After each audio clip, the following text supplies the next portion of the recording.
months. Now tell me, how do you feel about the American flag?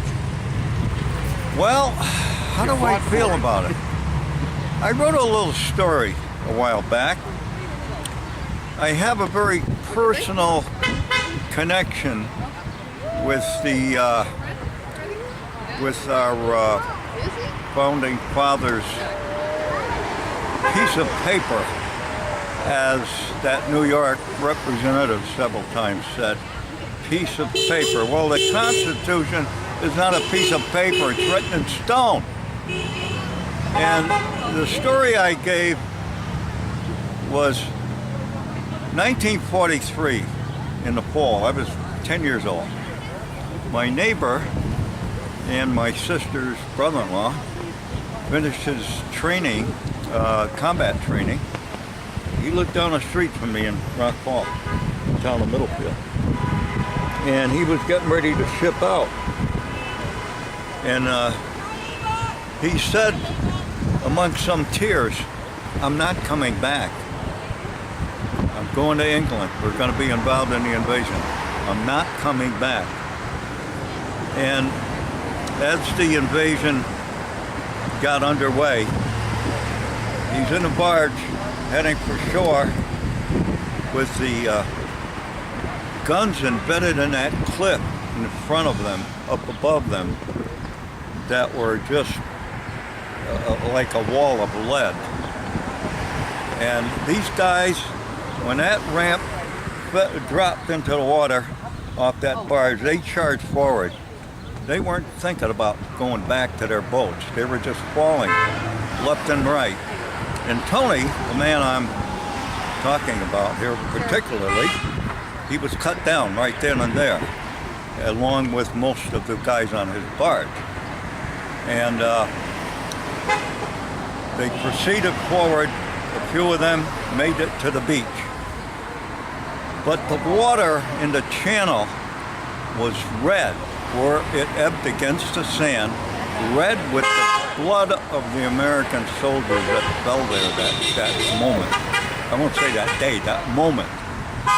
And I had a friend, a neighbor down the street from me as well, who made the landing that morning. And he was lucky to make it through and come back with a skin. Another friend of mine living down the road jumped in with the 82nd early in the darkness of that morning. Got his hand shut off. And so he was in prison, later lost his arm because of the bad, medical attention he was getting there. And not enough that he got his hand, lost his hand, but in 1970 he lost his son as well in Vietnam. Okay? And there's people who take this freedom and everything they got about them for granted, and they poo-poo the Constitution, which those guys dumped their blood in that water for. Others got enough, were lucky enough to make it through and come back, but their lives were all presented there. And they could have, any one of them ended there, which thousands, many thousands did, as we know. And how someone can disregard that.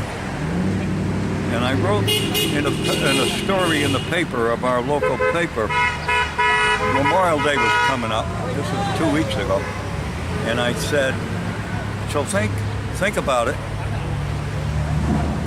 Give a moment of silence to these guys, because that's the least we can do, and that's all they'd want. And I ended my story there. To be continued, because I'm going to Normandy in the fall, in early November, to that man's grave. He was buried there, and no family member ever went there to visit the grave. And I'm a second-hand family member. I'm going to do it. Now, he has one sister left. If if the people that see this video, which there'll be lots of them that see it, and if they want to send something with you to put on that grave, whether it's a flower, whether it's a coin, it has to be small. It has to be small. Now, how would they get in touch with you before you leave?